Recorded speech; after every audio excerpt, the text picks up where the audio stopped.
तो पिछली क्लास में हमने कहाँ तक पढ़ लिया था कि जो मैग्नेटिक फील्ड है वो एक्सियल पॉइंट पे कितनी होती है। एक सिंगल लूप के लिए पढ़ा था हमने। तो magnetic field at the axial point कितना होता है अपने पास, mu not I A square 2x² plus A square. ये कहाँ पे था बेटा, एक्सियल पॉइंट पे, ठीक है।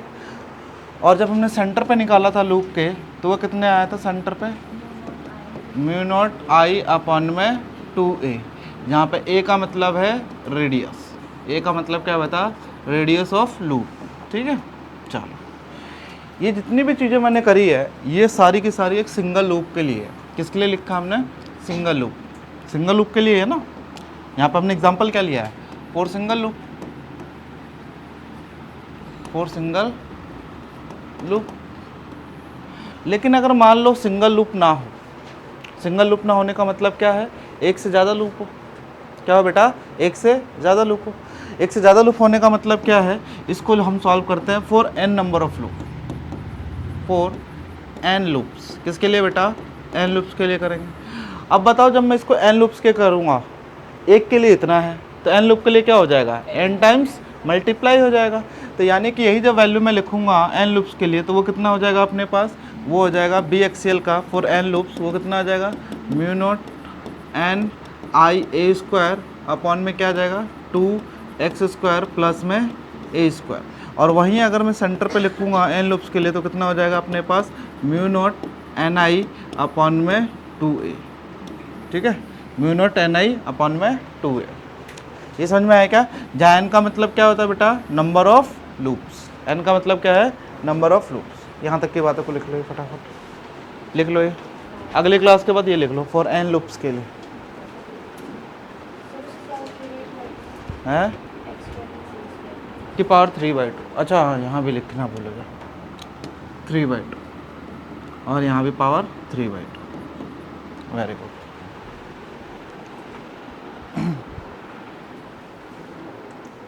बोर्ड पे ध्यान दो, क्या सवाल बोल रहा है, an electron revolve around the nucleus in a circular orbit. तो न्यूक्लियस है, उसके चारों तरफ कौन रिवॉल्व कर रहा है बेटा, इलेक्ट्रॉन। पिछले क्लास का कॉन्सेप्ट, पिछले चैप्टर का कॉन्सेप्ट है ये, पिछले चैप्टर में करवाया भी ये सवाल।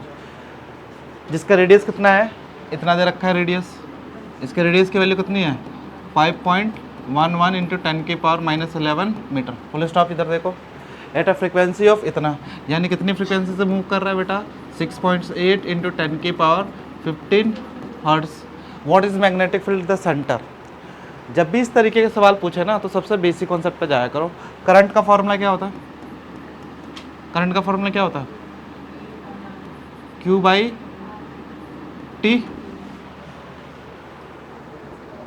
मिल तो गया फ्रीक्वेंसी, नहीं आ समझ में।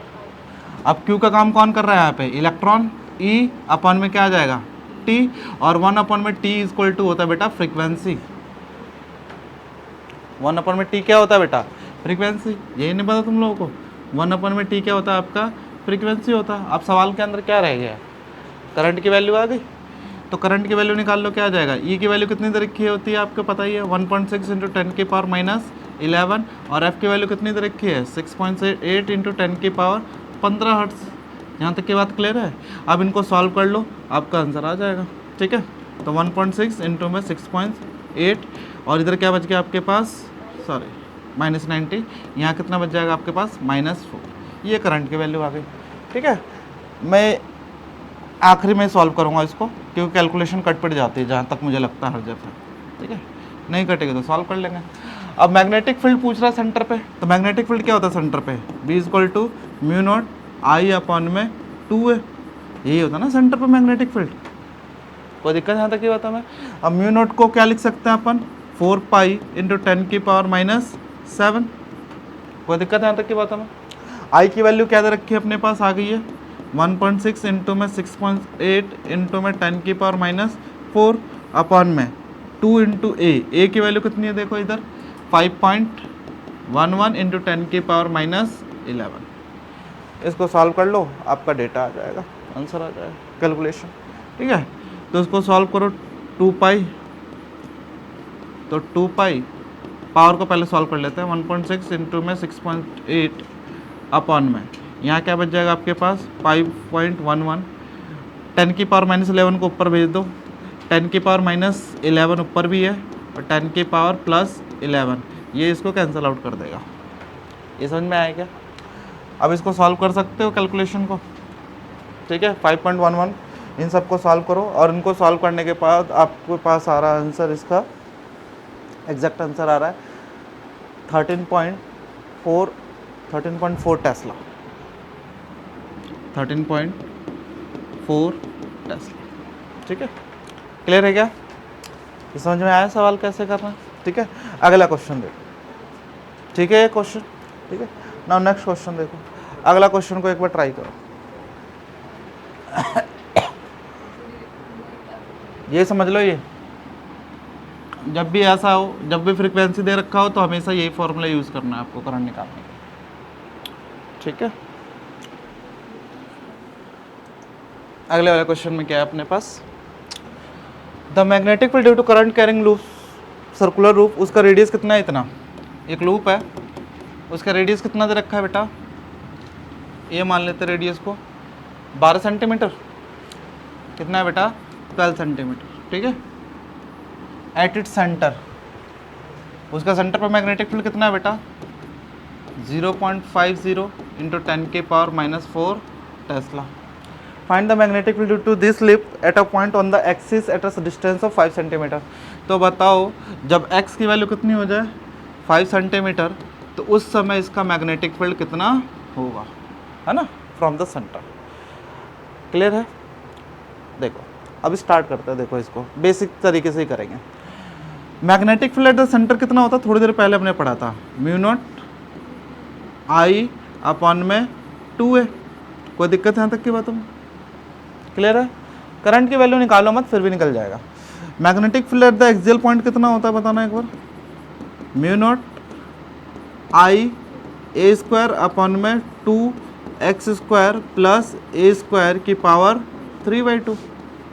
जब भी आपको एक चीज़ दे रखी है और दूसरी चीज़ निकालना हो ना बेटा, इनको डायरेक्ट डिवाइड किया करो। क्या करना करो, डिवाइड। तो 2 को 1 से डिवाइड कर दो। पता है क्यों किया? क्योंकि आपको एक चीज़ प्रोवाइडेड है, जब भी प्रोवाइडेड हो ना डिवीजन का मेथड यूज़ किया करो, सारी चीज़ें ऑलमोस्ट कैंसल आउट हो जाती है। देखो खुद से दिख जाएगा आप लोगों को, सीखो इन सब चीज़ों को। तो ये क्या हो जाएगा आपके पास, बी एक्सियल जो निकालना होता है उसको ऊपर, जिससे निकालना होता है उसको नीचे।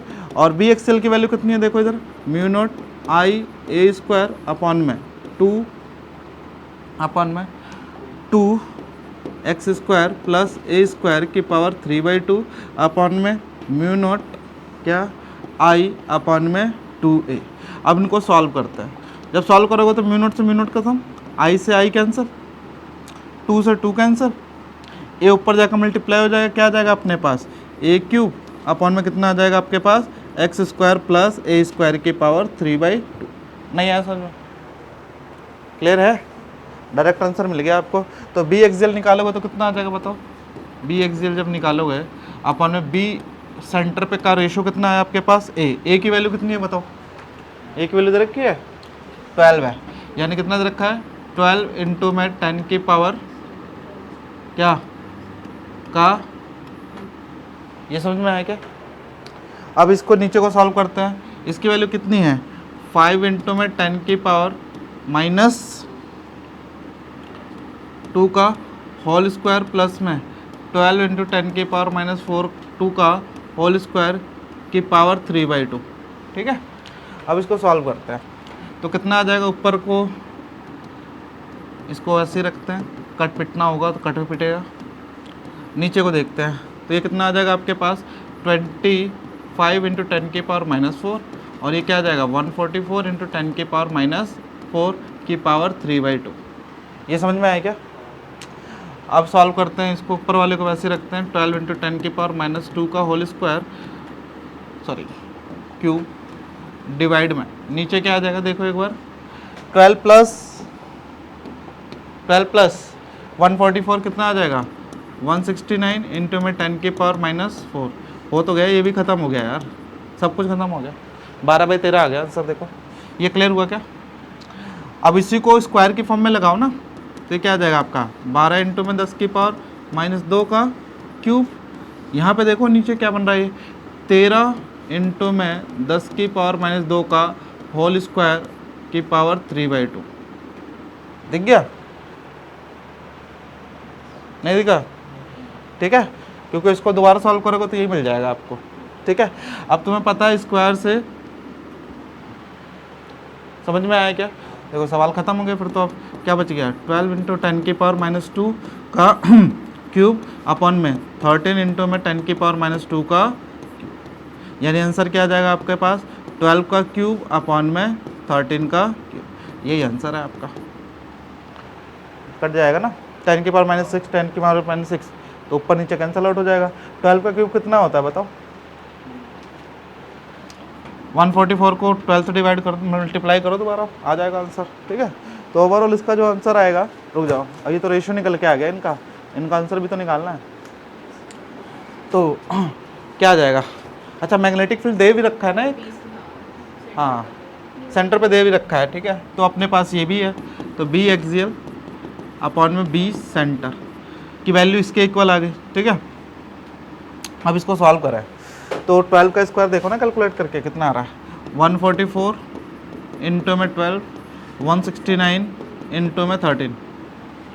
और जब एक्सियल निकालोगे तो इसको कैलकुलेट कर लेना अपनी तरफ से। वी एक्सियल इक्वल टू कितना आ जाएगा, 144 इंटू में 12, 169 इंटू में 13 इंटू में बी सेंटर की वैल्यू कितनी है आपके पास, 0.50 इंटू 10 की पावर माइनस 4 टेस्ला।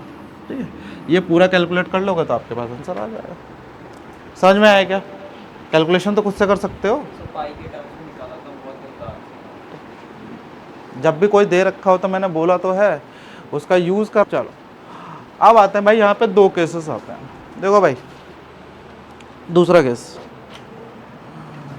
केस क्या है, मैग्नेटिक फील्ड। हाँ भाई, अब इसके थोड़े से इंपॉर्टेंट टाइप्स के क्वेश्चन बनते हैं। तो ये कॉन्सेप्ट्स, दो एक्स्ट्रा कॉन्सेप्ट पढ़ा रहा हूँ जिनके ऊपर क्वेश्चन बनते हैं। ठीक है, कॉन्सेप्ट, दो कॉन्सेप्ट है, इन दोनों कॉन्सेप्ट को बारीकी से समझते हैं। देखो भाई, सबसे पहला कॉन्सेप्ट है क्या, magnetic field at the centre. कहाँ पे? At the centre due to arc length, due to arc length I think सब लोगों ने पढ़ रखा होगा। ठीक है, या लेंथ ऑफ द वायर भी बोल सकता है। पूरे के कारण नहीं निकालना, पूरे के कारण कितना होता है आपके पास, म्यू नॉट आई अपॉन में 2a। पूरे के कारण तो यही होता है। अब पेपर वाला दे ही ना पूरा, कंपटीशन में अधिकतर क्वेश्चन इसी टाइप के आते हैं, पूरा वायर नहीं देगा। पूरा वायर का तो पता है, आप लोग निकाल लोगे तुरंत ही। ठीक है, लेकिन ये बोल देगा आर्क लेंथ के कारण निकालो। आर्क लेंथ निकालने का मतलब क्या है, जैसे कि कुछ एग्जाम्पल के थ्रू करते हैं इसको। जैसे कि ये पूरा का पूरा लूप है, अगर इसका रेडियस r है, लेट कर लेते हैं इसका रेडियस कितना है, r दे रखा है, तो इसके सेंटर पर मैग्नेटिक फील्ड कितना होगा। तो आप बोलोगे सर जो मैग्नेटिक फील्ड होगा सेंटर पर पूरे लूप के कारण, अगर इसके अंदर करंट कोई भी डायरेक्शन फ्लो कर रहा हो I, तो ये कितना होगा अपने पास, म्यू नॉट I अपॉन में 2r। ए लिखूँ क्या, r? ठीक है, हाँ, तो म्यू नॉट I अपॉन में 2r। ये समझ में आया? क्वेश्चन टू क्वेश्चन वेरी कर सकता है ना भाई, पेपर वाला जरूरी थोड़ी ना वो ए ही लेके चलेगा, आर बोल देगा, एक्स बोल देगा, उसकी मर्जी है भाई। ठीक है, तो कितना आ जाएगा, म्यू नॉट आई अपॉन में 2r। बहुत बढ़िया, अभी तक तो ठीक था। लेकिन अब मान लो अब बोल रहा है कि नहीं भाई मेरे को ना अब तो पूरे वायर के कारण मत बता, मुझे ना तो केवल इतने वायर के कारण बता दे। कितने वायर के कारण, केवल इतने लेंथ के कारण बता दे। मान लो कि ये थीटा एंगल दे दिया आपके पास 30 डिग्री, तो इस 30 डिग्री के कारण बता दे इसके अंदर कितना मैग्नेटिक फील्ड बनेगा इसके सेंटर पर। समझ में आया क्या सवाल समझ में आया क्या? क्या बोला इसने कि 30 सेंटीमीटर, ये जो 30 सेंटीमीटर सॉरी ये कितने का है आपका, एक तरीके से 30 डिग्री का एंगल बना रहा है। कितने का एंगल बना रहा है, 30 डिग्री का। थोड़ा सही से बना लेते हैं।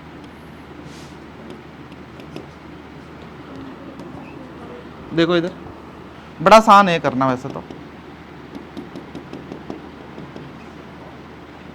कितना एंगल बन रहा है, 30 डिग्री, और इसके अंदर करंट आई फ्लो हो रहा है। ठीक है, और इसका रेडियस कितना है r है। तो बताओ अब कितना मैग्नेटिक फील्ड बनेगा? हैं 1/12। Very good. कैसे? देखो इसको करने के अपने पास दो तरीके हैं। कितने तरीके हैं? दो। मैं दोनों तरीकों को एक बार थोड़ा थोड़ा बता देता हूँ। जो सबसे ज़रूरी तरीका है, जो आपको पेपर में डायरेक्ट हिट करेगा और जो डायरेक्ट यूज़ करना है, वो करना है आपको ये वाला तरीका जो मैं बताऊंगा। वैसे इसका तरीका एक बायोट-सावर्ट लॉ से भी है, मैं वो भी बताऊंगा। ठीक है, कॉन्सेप्ट समझ लो पहले क्या है। ठीक है, तो मुझे बताओ सबसे पहले, हम इसको यूनिटरी मेथड से कर रहे हैं। पूरे वायर के कारण कितना था? अच्छा मुझे बताओ, तो पूरे वायर के अंदर कितना एंगल था आपका? 360। और ये 360 किसके इक्वल होगा आपका? 2 पाई के। नहीं है समझो, पूरा सर्कुलर वायर होगा तो ये कितना एंगल ट्रेवल कर रहा है? 360। और 360 किसके इक्वल होता है आपका? 2 पाई के।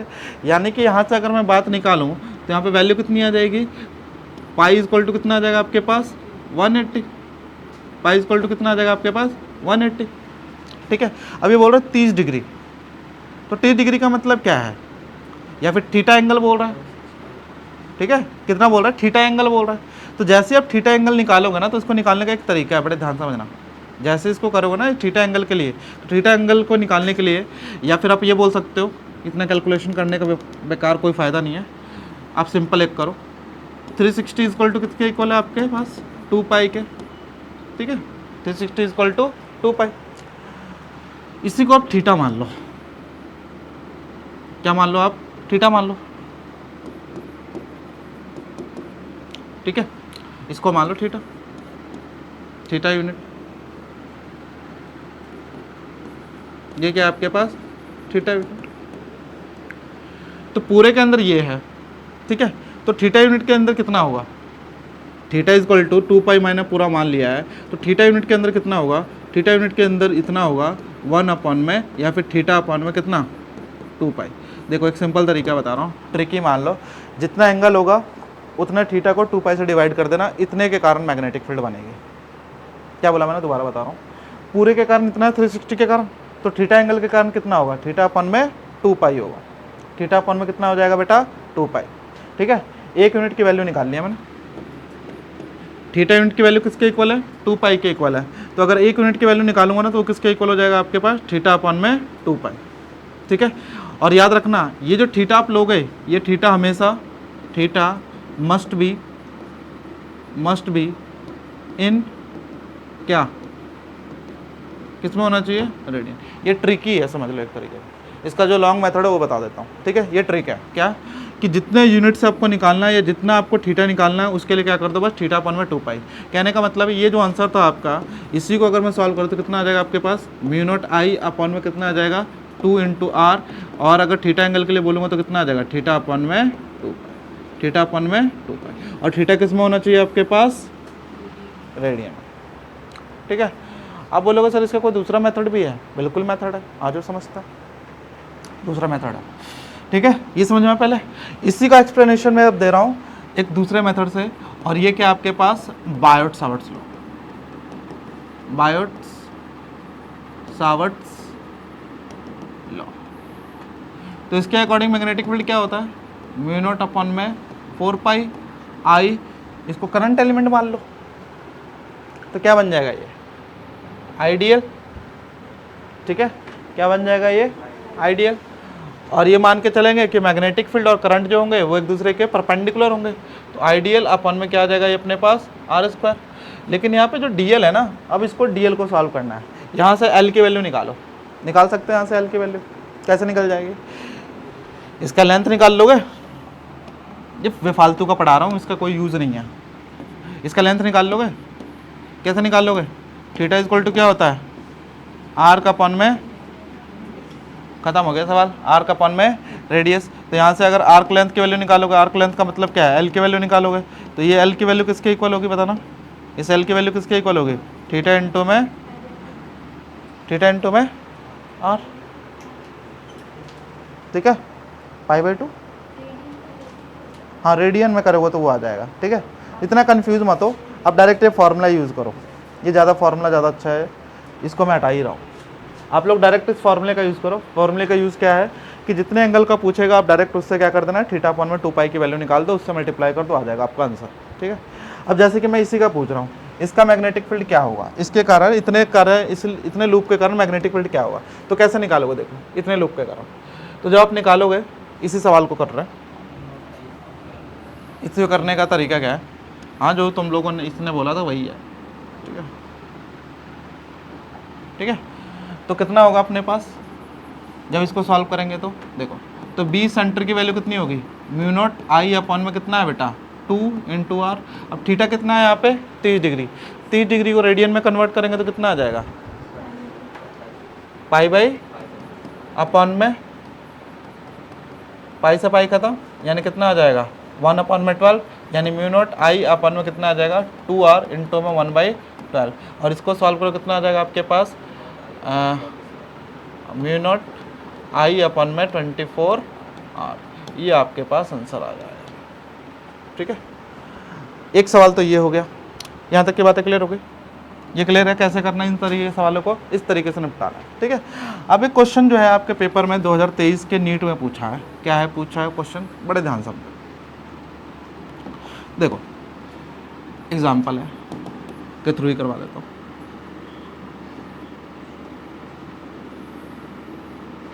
ठीक है, ये एक वायर है, इसके अंदर क्या एंटर कर रहा है बेटा, करंट एंटर कर रहा है, जिसका रेडियस कितना है बेटा, इसका रेडियस मान लो r दे रखा है। ठीक है, तो बताओ मैग्नेटिक फील्ड क्या बताना है बेटा, मैग्नेटिक फील्ड बताना है किसके कारण, मैग्नेटिक फील्ड बताना है पूरे वायर के कारण। अगर ये एंगल कितना दे रखा है आपके पास 90 डिग्री, कहाँ पे बताना है, सेंटर पे। अगर इसका रेडियस कितना दे रखा है आपके पास a, रेडियस कितना दे रखा है आपके पास a, कर सकते हो आराम से, हो जाएगा। कैसे निकालोगे, हैं कैसे करोगे बताओ,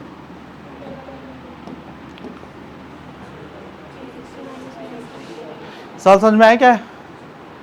तो इसके कारण जब निकालोगे ना तो 90 मत पुट कर देना यहाँ पे थीटा, यहाँ पे थीटा क्या होगा एक्चुअल में, यहाँ पे जो थीटा होगा वो होगा आपके पास 270 डिग्री, कितना हो जाएगा बेटा 270 डिग्री। ठीक है, तो यहाँ जब निकालोगे मैग्नेटिक फील्ड तो वो कितना हो जाएगा, मैग्नेटिक फील्ड द सेंटर कितना हो जाएगा, म्यू नॉट आई अपॉन में 2a, जो बोलता है वही सिंबल यूज़ करना है, 2a इंटू में थीटा की वैल्यू कितनी आ जाएगी 2 पाई बाई 3 अपॉन में 2 पाई। ये समझ में आया क्या, 2 पाई बाई 3 कैसे लिखा मैंने, 270 को हम 2 पाई बाई 3 लिखते हैं, पता है, पाई प्लस में पाई बाई 2 270 हो जाएगा ना। ठीक है, तो इसको सॉल्व करो तो 2 पाई से 2 पाई कैंसल आउट हो जाएगा, तो अपने पास क्या बचेगा, म्यू नॉट आई अपॉन में 6a। ठीक है, अब पेपर में क्या होगा, इनके वैल्यू दे देगा, कौन सी बड़ी बात है, वैल्यू पुट करो सॉल्व कर लो। मेन कॉन्सेप्ट तो यही है क्या, कि थीटा अपॉन में 2 पाई का कॉन्सेप्ट आना चाहिए।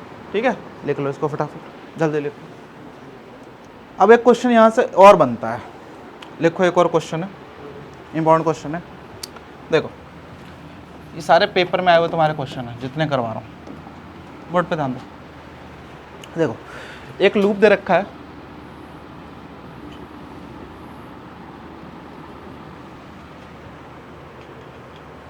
ठीक है, इसका रेडियस कितना दे रखा है आपके पास, लेट से a दे दिया, कितना दे दिया बेटा a, और इसके सेगमेंट बना दिए हैं a से b और b से c।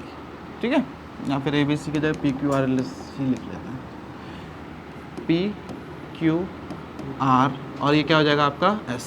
इसके अंदर क्या हो रहा है बेटा, करंट फ्लो हो रहा है इस तरीके से। तो बताओ मैग्नेटिक फील्ड, पहला है magnetic field due to segment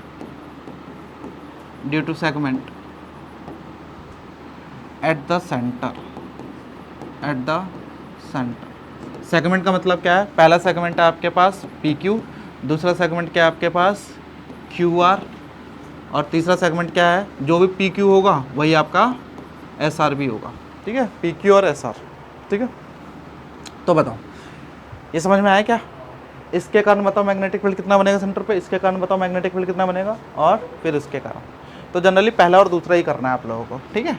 हाँ बेटा, कैसे करें, क्यों?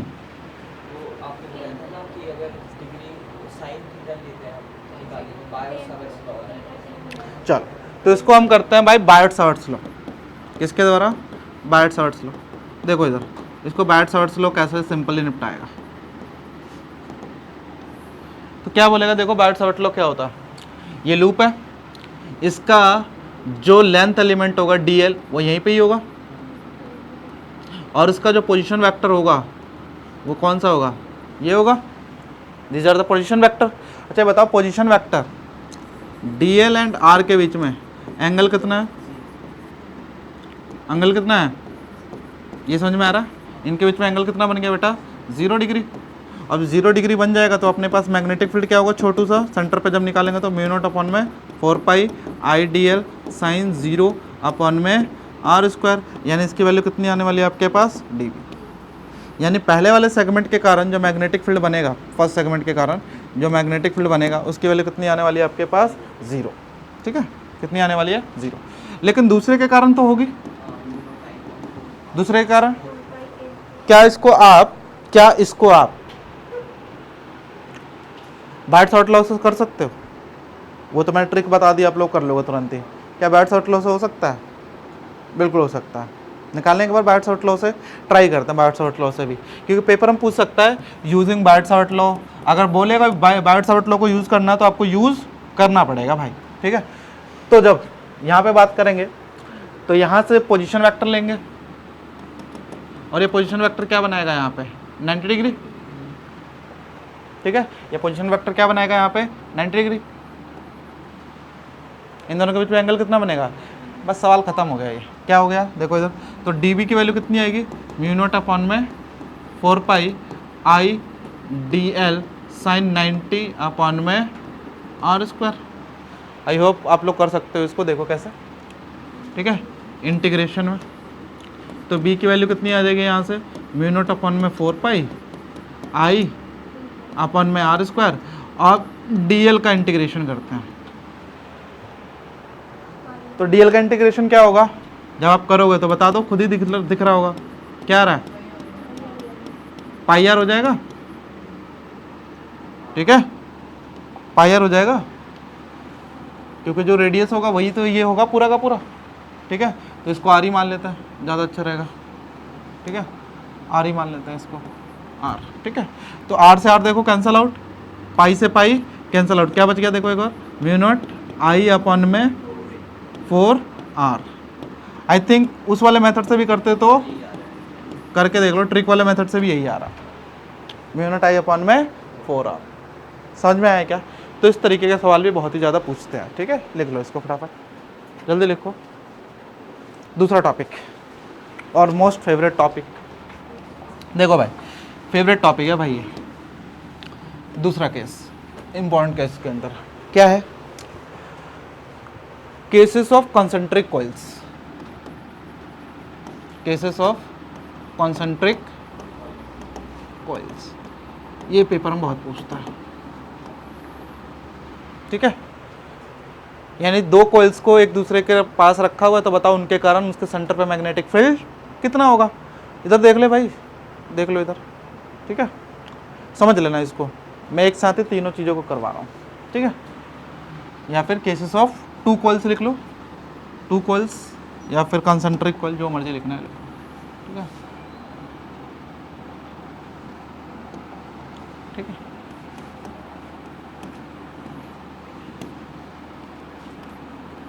ठीक है, आ जाओ, ध्यान समझो। पहला केस देखो, इसके 3 केस बनते हैं, देखो इधर, सबसे पहला केस क्या है,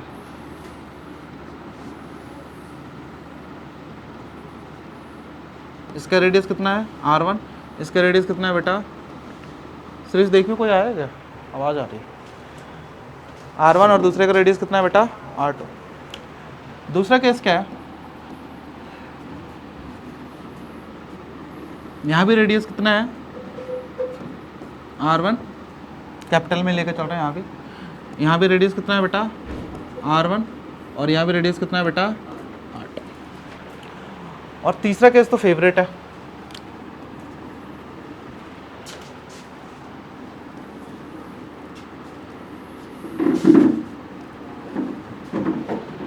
दिस इज तीसरा केस। सबसे ज़्यादा 90% क्वेश्चन केवल तीसरे केस से आते हैं। ये समझ में आएगा क्या? अब थोड़ा फील करोगे इसको। वेक्टर पढ़ रखा है, वेक्टर यूज़ करना है पूरा का पूरा। आ जाओ देखो इधर। ये समझ में आया क्या डायग्राम? पहले कोई दिक्कत यहाँ तक क्या बात है? अब पहले वाले केस के अंदर क्या है कि हम ले लेते हैं करंट सेम डायरेक्शन। ध्यान समझना, एक बार में समझ लो बस खत्म है। दोनों के अंदर करंट ले लेते हैं, एक के अंदर I1 और दूसरे के अंदर करंट कितना ले लेते हैं I2, और दोनों करंट क्या है? Same direction. ये समझ में आया क्या? दिख रहा है दोनों के अंदर डायरेक्शन क्या है? लूप के अंदर करंट की सेम है। इसके अंदर जो डायरेक्शन है करंट की वो क्या ले लेते हैं हम? अपोजिट। और इसके अंदर करंट की डायरेक्शन क्या ले लेते हैं? कुछ भी ले लो, कोई फर्क नहीं पड़ता। ठीक है, इस तरीके से। तीसरे वाले को छोड़ दो अभी, तीसरा वाला तो स्पेशल केस है अपने आप में ही। ठीक है, उसको अगले पेज पे ही कराऊंगा। पहले इन दो केसेस को समझ लो। पहला, इसको थोड़ा सा लिख लेते तो ज़्यादा अच्छा रहेगा आप लोगों के लिए। Current flowing in the same direction, और यहाँ पे क्या है बेटा? Current flowing in the opposite direction. ठीक है, तो ये भी लिख लेते हैं, current flowing in the same direction. Flowing in the same direction. और दूसरे वाले के अंदर क्या है बेटा? Current flowing in opposite direction.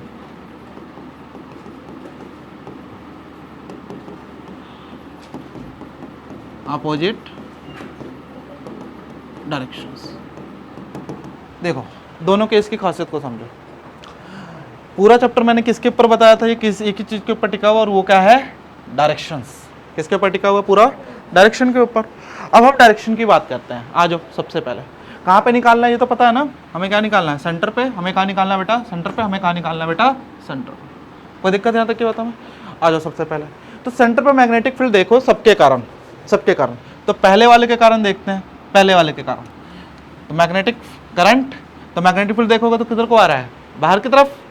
देखो ना इधर लूप रख दिया, तो लूप रख के लूप के अंदर इस तरीके से, और जब आप देखोगे ये करंट की डायरेक्शन होगी, और जब करोगे पूरा का पूरा लूप घूम के आएगा, और घूम के आएगा तो किधर को दिखेगा? सेंटर पे, बाहर की तरफ। यानी पहले वाले के कारण बोलूँ तो कैसा है बेटा? आउटवर्ड। B1 की वैल्यू कैसी आ रही है बेटा? आउटवर्ड। ये समझ में आ गया? सिंबल से समझ में आ गया? दूसरे वाले के कारण भी देखोगे तो कैसा आएगा? पूरा का पूरा घूम के आओगे तो दूसरे वाले के कारण भी कैसा आएगा बेटा? हाँ ना बोलो पहले, ये क्लियर है? अगर मैं करंट को उल्टा भी कर दूंगा ना तो कुछ नहीं होगा, डाउनवर्ड आएगा। लेकिन दोनों की डायरेक्शन क्या होगी बेटा? सेम होगी। दोनों की डायरेक्शन क्या होगी बेटा? सेम होगी। करंट की डायरेक्शन सेम है तो मैग्नेटिक फील्ड की डायरेक्शन भी कैसे आई है बेटा? सेम आई है। इट मीन्स एंगल बिटवीन, ध्यान समझना, angle between B1 and B2, B1 and B2 are कितना होगा? 0 डिग्री। और जब 0 डिग्री होगा तो नेट रिजल्ट कितना आएगा? सेंटर पे बताना, बी नेट कितना आएगा? तो आप बोलोगे सर अंडर रूट B1 का square plus 2B1 B2 into में cos थीटा। कोई दिक्कत तो नहीं करती भाई? कभी भी दो वेक्टर क्वांटिटी करते हो तो उनका रिजल्टेंट कितना आता है? ये आता है। लेकिन आप लोग डायरेक्ट इसको सॉल्व करो। सॉल्व कैसे करोगे? तो देखो जैसे इसको आप सॉल्व करने बैठोगे तो आपके पास इनके बीच का एंगल कितना मिलेगा? कितना मिलेगा? 0 डिग्री। कितना मिलेगा बेटा? 0 डिग्री। आ जाओ समझ लेते हैं इसको भी। कितना मिलेगा आपको? 0 डिग्री। देखो कैसे, तो पुट करो, पुट कर दो ना 0। जैसे पुट करोगे तो कितना आ जाएगा आपके पास? B1 प्लस B2 का whole square, B1 square plus B2 square plus में 2B1 B2। और जैसे इसको सॉल्व करूँगा तो अपने पास क्या आ जाएगा? B1 plus B2। ये समझ में आया क्या? कोई दिक्कत? तो B नेट सेंटर पे कितना होगा आपके पास? V1 plus B2। ये समझ में आया V1 प्लस B2 कैसे है? क्योंकि B1 प्लस B2 का होल स्क्वायर आएगा, होल स्क्वायर से रूट कैंसिल आउट हो जाएगा अपने पास। समझ में आया क्या? अब पहले वाले के कारण निकालोगे तो कितना आएगा बताना? म्यू नॉट I1 अपॉन में 2R1 प्लस में म्यू नॉट I2 अपॉन में 2R2। हाँ ना बोलो? या तो ये लिखो, और B1 की वैल्यू क्या होगी? ये। और B2 की वैल्यू क्या होगी? ये। क्योंकि सेंटर पर मैग्नेटिक फील्ड कितना होता है? म्यू नॉट I अपॉन में 2R।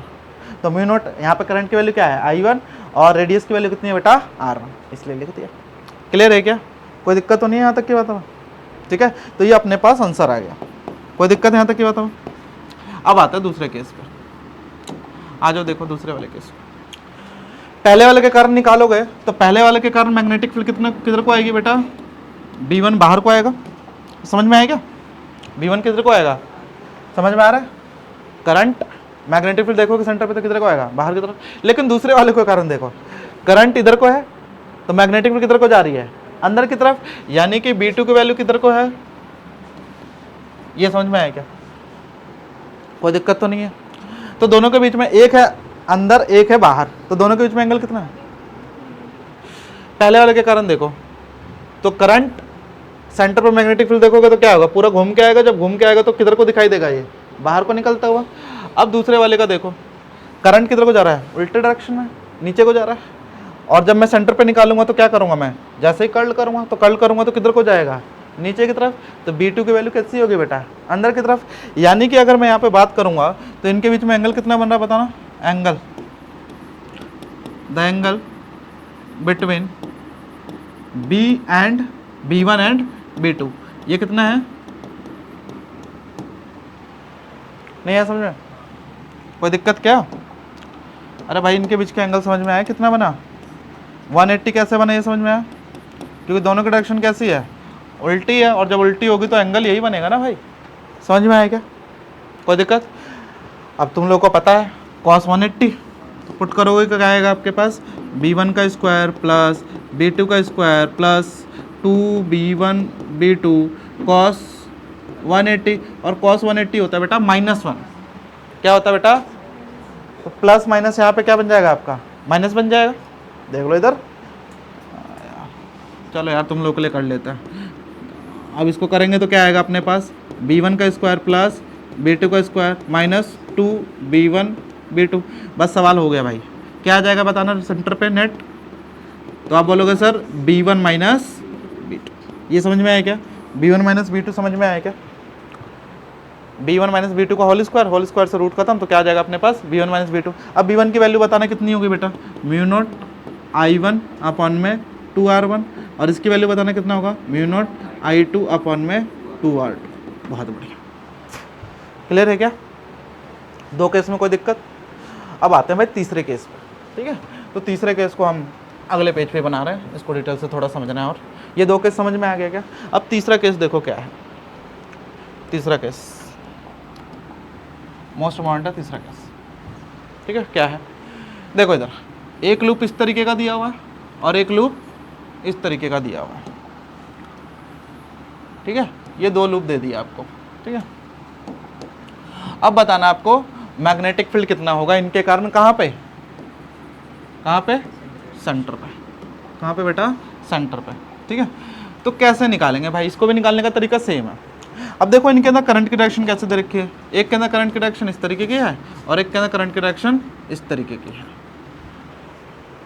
ठीक है?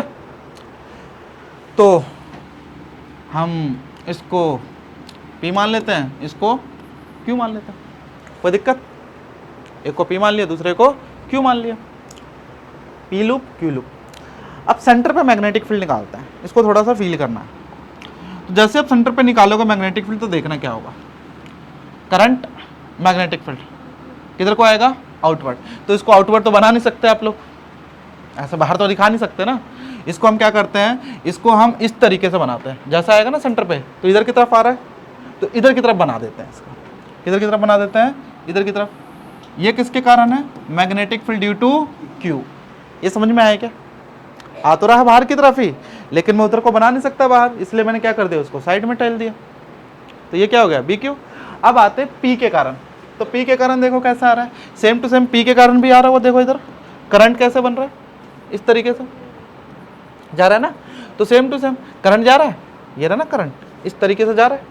तो जब सेंटर पे देखूंगा तो ये भी कैसा आ रहा है? बाहर की तरफ ही आ रहा है, लेकिन इसको कैसे बनाना पड़ेगा? जस्ट इसके परपेंडिकुलर। तो ये क्या बन गया आपका? BP। ये समझ में आएगा? BQ और BQ समझ में आ गया? कोई दिक्कत है यहाँ तक? इसके ऊपर एक क्वेश्चन पक्का है बेटा, मैंने सारे एग्जाम में देख लिए, इसके ऊपर आता ही आता है। ये समझ में आएगा? पहली बात ये BP और BQ समझ में आएगा? कोई दिक्कत यहाँ तक क्या आता है? तो इन दोनों के बीच में देखो खुद एंगल कितना बन रहा है, तो आप बोलोगे सर इनके बीच में एंगल कितना बन रहा है, 90 डिग्री। कितना एंगल बन रहा है बेटा, 90 डिग्री। तो इसका मतलब क्या है, द एंगल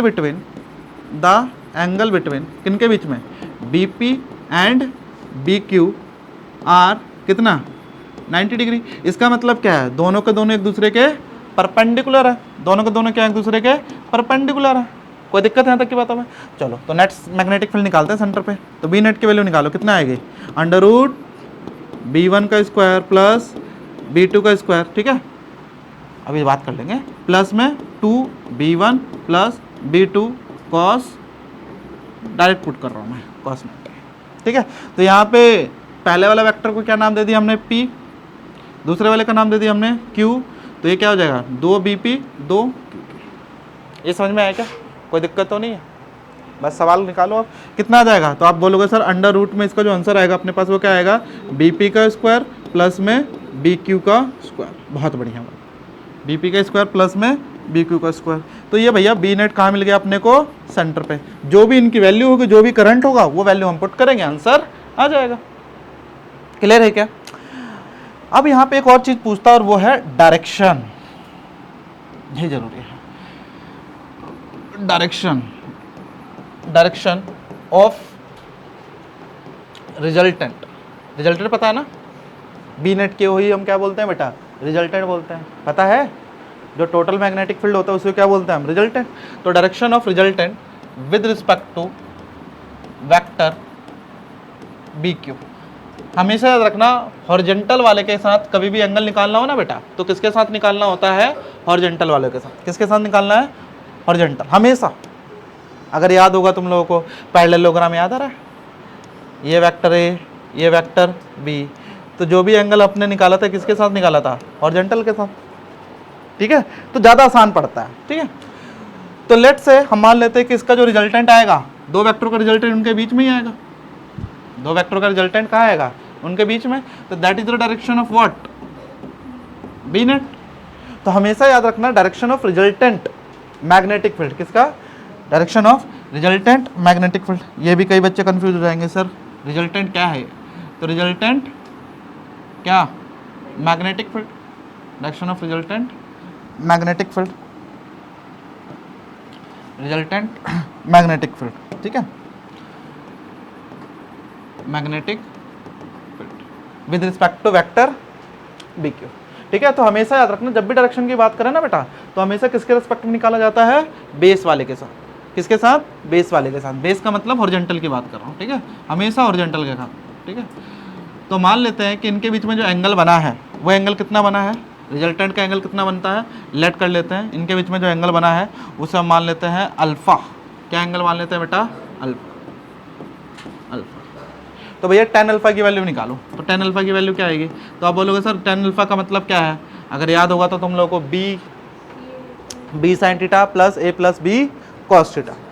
आप डायरेक्ट वो यूज ना करो, क्योंकि cos 90 दोनों वेक्टर कैसे एक दूसरे के परपेंडिकुलर है। चलो तुम लोग को ही करवा देता हूँ। तो देखो बताओ पहले क्या हो जाएगा, bp sin थीटा की वैल्यू कितनी है, थीटा की वैल्यू कितनी है 90, दोनों वेक्टर के बीच में एंगल होता है थीटा, ठीक है। प्लस में क्या हो जाएगा BQ, प्लस में क्या हो जाएगा BP cos।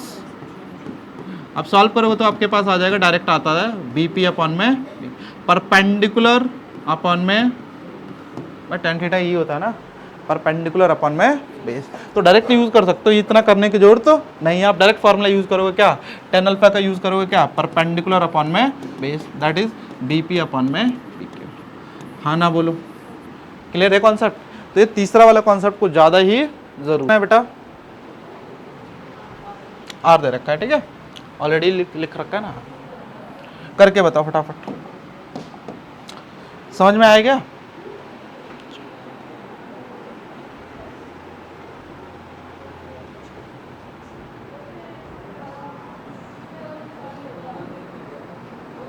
पहले डायरेक्शन तो निकालो मैग्नेटिक फील्ड की, ये तो रहा, थोड़ी देर पहले ही तो तुम्हें केस करवाया था, सेम ही क्वेश्चन तो है।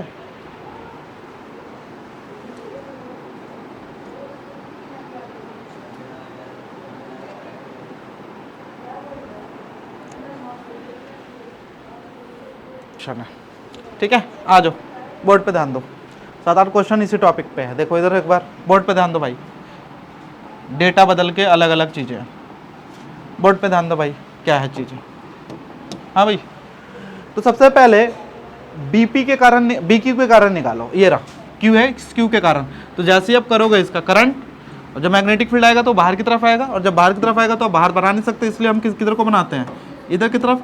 यानी that is magnetic field due to Q, magnetic field due to Q. समझ में आया क्या? सेम टू सेम ये वायर कौन सा आपका पी, तो पी के अंदर करंट मैग्नेटिक फील्ड किधर को आएगा, ऊपर की तरफ। तो ये हो गया मैग्नेटिक फील्ड ड्यू टू क्या, Q. Magnetic field due to P, ये किसके कारण हो गया, magnetic field due to P. ये ना वायर पी, इसके अंदर करंट फ्लो हो रहा है ना बेटा। तो ऐसे किया ना हमने, जिधर करंट है उधर लगा दिया, लगा के जब हमने देखा, पूरा लगा के देखा, तो उसको पूरा घूम के आएगा। जब पूरा घूम के आएगा तो किधर को जाएगा, बाहर की तरफ ही आएगा ये, ठीक है। ठीक है, कोई दिक्कत? तो ये आ गया अपने पास बीपी और ये आ गया अपने पास बीक्यू। अरे यार बीक्यू और बीपी की वैल्यू निकाल सकते हो क्या, निकल सकता है क्या? आ जाओ देखो, बीक्यू के लिए देखो जो डेटा दे रखा है उसका यूज़ करते हैं। तो बीपी की वैल्यू निकालो, क्या होगा, म्यू नॉट आई, करंट की वैल्यू कितनी है आई, अपॉन में इसका रेडियस कितना है 2r। दोनों का रेडियस तो सेम है ना, नहीं आया समझ में? तो म्यू नॉट आई अपॉन में 2r आ गया। कोई दिक्कत? अरे क्लियर है? अब बीक्यू की वैल्यू बताना, बीक्यू की वैल्यू भी निकाल सकते हो क्या? क्या आ जाएगा, म्यू नॉट कितना करंट जा रहा है उसमें, √3i अपॉन में कितना आ जाएगा 2r। अब देखो इसको करने के आपके पास दो मेथड है यहाँ से। अब लोग सर दो मेथड क्या, या तो उसकी डायरेक्ट वैल्यू आप पुट करो इक्वेशन में और कैलकुलेशन गंदी से सॉल्व करो, या तो इसको जब भी ऐसा सवाल आ जाए ना, जब भी तुम लोगों को कॉमन दिखाई दे तो वहाँ पे लेट किया करो हमेशा। क्या किया करो बेटा, लेट। अब लेट कैसे करेंगे, देखो इसको मान लेते हैं बी, इसको क्या मान लेते हैं बेटा, बी कर लेते हैं लेट। जब ये बी होगा तो √3 बाहर आ जाएगा, तो ये क्या बन जाएगा, √3b। हाँ ना बोलो भाई, √3 बाहर ले लो तो क्या बच जाएगा, म्यू नॉट आई अपन में 2r, और mu not I upon 2r की वैल्यू को क्या लेट कर रखा है मैंने, b। समझ में आया? अब इनका नेट मैग्नेटिक फील्ड क्या होगा, तो आप बोलोगे सर ये दोनों के दोनों कैसे हैं एक दूसरे के, परपेंडिकुलर। और जब परपेंडिकुलर होगा तो बी नेट क्या होगा सेंटर पे, तो आप बोलोगे सर ये हो जाएगा अपने पास बीपी का स्क्वायर प्लस में बीक्यू का स्क्वायर, बाकी सारा फैक्टर कितना हो जाएगा आपके पास 0। ठीक है, तो उसको मैं लिख भी नहीं रहा। कोई दिक्कत के यहाँ तक क्या होता है, मैं बस सवाल खत्म। तो अपने पास क्या आ जाएगा बताओ, बी का स्क्वायर प्लस में √3 बी का स्क्वायर कितना आ जाएगा, बी स्क्वायर प्लस में 3b स्क्वायर कितना आ जाएगा 4b स्क्वायर, यानी कितना आ गया आपके पास 2b। अब 2 को 2 ही रहने दो, b की वैल्यू बताओ कितनी है अपने लेट कर रखी है, म्यू नॉट आई अपॉन में 2r, 2 से 2 खत्म, यानी कितना आंसर आ गया आपके पास, म्यू नॉट आई अपॉन में r। ये समझ में आया क्या? अब बोलोगे सर ऐसा नहीं करने का मन है मेरा, मैं ठीक है भाई ऐसे कर ले। ये लो भाई, ये मेथड नंबर 2 कैलकुलेशन वाला मेथड है। क्या करोगे, बीपी का स्क्वायर पुट करो और ज़िंदगी बर्बाद करो, करते रहो, यही है ना आंसर, बाकी सब 0 हो गया। अब इसको सॉल्व करो, पहले म्यू नॉट का स्क्वायर कॉमन लो, फिर चार्टो इसको, फिर सॉल्व करना, वो तुम्हारी मर्जी है। समझ में आया क्या? तो अपने पास डायरेक्ट आंसर आ गया ये, ठीक है। अब डायरेक्शन भी निकाल लेते हैं। तो डायरेक्शन किसका निकालते हैं, किसका निकालते हैं, रिजल्टेंट मैग्नेटिक फील्ड का, किसके रिस्पेक्ट में, with respect to vector Q. Horizontal पे जो होता है वो, हॉरिजॉन्टल पे कुछ भी हो सकता है, उसके रिस्पेक्ट में निकालना है। तो क्या हो जाएगा एंगल बताना, tan अल्फा इक्वल टू क्या होगा, बी पी अपॉन में बी क्यू। बीपी की वैल्यू कितनी है, बीपी की वैल्यू कितनी है, तो आप बोलोगे सर बी है, और इसकी वैल्यू कितनी है, हाँ भाई वो भी करके कर सकता है, तो मुझे कोई दिक्कत नहीं है, ठीक है, वो भी कर लियो, कोई दिक्कत नहीं। तो बी से बी क्या बच गया, 1/√3 के मतलब एंगल कितना होगा, अबे अल्फा कितना रहा होगा, अल्फा की वैल्यू कितनी आ गई, बस खत्म हो गया आंसर। यानी कि ये जो रिजल्टेंट होगा वो यहाँ से कितनी दूरी पे है, तो तब बोलोगे सर यहाँ से कितनी दूरी पे है केवल और केवल 30 डिग्री। समझ में आया क्या? क्लियर हुआ कॉन्सेप्ट? ठीक है, ये हटा दूँ क्या? तुझे ये भी करना है क्या? हाँ ठीक है, क्लियर है क्या? चलो लिख लो।